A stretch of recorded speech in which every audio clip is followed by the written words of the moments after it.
အားလုံးပဲမင်္ဂလာပါဒီနေ့တော့ကျွန်တော်တို့စက်ရုံတစ်ခုမှာcomputer နဲ့လုပ်နေတဲ့ဒီ AHU unit တို့ပေါ့နော် R410 AHU unit တွေကျွန်တော်တို့တစ်ချက်လောက်လေ့လာကြည့်အောင် AHU unit ကိုတော့သူတို့တွေစင်ထားတာတော့တော်တော်လေးတော့မြည်တယ် maintenance လုပ်လို့ရှိရင်တော့ကျွန်တော်တို့တွေ system လေးနဲ့ဒီ maintenance လုပ်မှာအဆင်ပြေတယ်ပေါ့နော်သူက gas type AHU ဖြစ်တဲ့အတွက် outdoor ကနေပြီးတော့ပိုက်နှစ်ချောင်းနဲ့ဝင်လာပြီး AHU ဝင်ခါနေမှာ wine join ခံပြီးတော့အဝင်နှစ်ချောင်းအထွက်နှစ်ချောင်းပေါ့နော်expansion bar လည်းနှစ်ခုရှိမယ်ဘာလို့လဲဆိုလို့ရှိရင်တော့အဝေးနှစ်ချောင်းလုံးကကျွန်တော်တို့ expansion bar ခံပြီးမှဝင်ရတဲ့အတွက်သူက expansion bar နှစ်ခုဖြစ်သွားတာဒီလို expansion bar type ကိုကြာတော့သူက direct expansion bar လို့ခေါ်တယ်ပေါ့နော်ဒီ expansion bar ကိုတော့သူတို့က DH coin controller ကနေပြီးတော့ဒီ controller တော့ပေါ့နော်ဒီပုံထဲက diagram အကြမ်းဖျင်းကိုကြည့်ပြီးတော့နားလဲလဲမလို့တော့မျှော်လင့်တယ်ဒါပေမဲ့ကျွန်တော်တို့ခုလုပ်နေတဲ့ system ရဲ့ diagram နဲ့တော့တူမှာမဟုတ်ဘူးissue ရဲ့ထဲမှာကြတော့ဒီ video ထဲကမြင်တဲ့အတိုင်းပဲပေါ့နော်အရန်ကိုရိုးရှင်းပါတယ်နောက်တစ်ခုကကျွန်တော်ရဲ့အမြင်တက်ပေါ့နော်အခုကျွန်တော်တို့တွေဒီမှာလက်ရှိဖြစ်နေတဲ့ပြဿနာကတော့ဒီက AHU ရဲ့ coin တွေကအရန်ကိုပေါက်လွယ်တယ် leaking ဖြစ်လွယ်တယ်ပေါ့နော်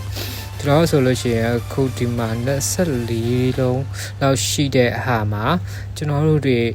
8-9လုံးထိကleak ဖြစ်တယ်ပေါ့နော် coin တွေလဲရတာတော်တော်ကြီးတော့အဆင်မပြေလောက်ဘူးလို့တော့ကျွန်တော်မြင်တယ်ကျွန်တော်ပြောတာ customer back ရော technician back ရောပေါ့နော်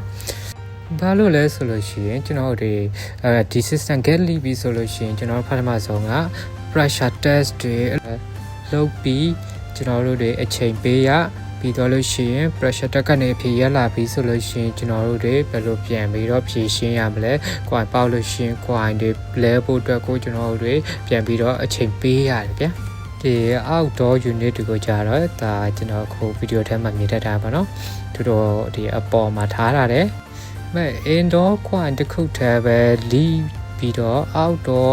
coin တွေမ leave ဘူးလားဆိုတာတော့မဟုတ်ဘူး outdoor coin တွေကတော့တလုံးတလီ lead တာတော့ရှိတယ်ဗောနော်ကျွန်တော်တို့ outdoor ကိုကြာတော့သူတို့က one system ကိုဒီ outdoor နှလုံးဗောနော်သူက master တစ်လုံးနဲ့ sleeve တစ်လုံးနဲ့ကိုတွဲပြီးတော့ကျွန်တော်တို့တွေ 1AHU ကိုတွားထားတာပါသူက one outdoor ကို compressor နှလုံးပါတဲ့အတွက်ကျွန်တော်တို့တွေသူ outdoor ဆိုလို့ရှိရင် one system ဆိုလို့ရှိရင်တော့ compressor 4လုံးလောက်ပါမှာပေါ့Toshiba က4လုံးစလုံးကသူတို့က inverter type ဒီ compressor တို့ပေါ့နော်နောက်တစ်ခုက Toshiba ရဲ့ inverter type ဒီကျွန်တော်တို့အခု system ကတော့သူ့ရဲ့ compressor က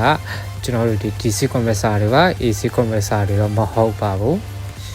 ဘုံတူတာတခုခုရလိုက်မယ်လို့လည်းကျွန်တော်မျှော်လင့်ပါတယ်မေးစင်စရာရှိလို့ရှိရင်လည်းလာမေးလို့ရပါတယ်ကျွန်တော်တတ်နိုင်တဲ့လောက်ကျွန်တော်ဒီတလောက်ကျွန်တော်ပြန်ပြီးတော့မျှဝေပေးပါမယ်ပြောမှဆိုမှရှိခဲ့လို့ရှိရင်နားလည်ပေးဖို့မြတ်တာရက်ခံပါတယ်ကျေးဇူးများတင်ပါတယ်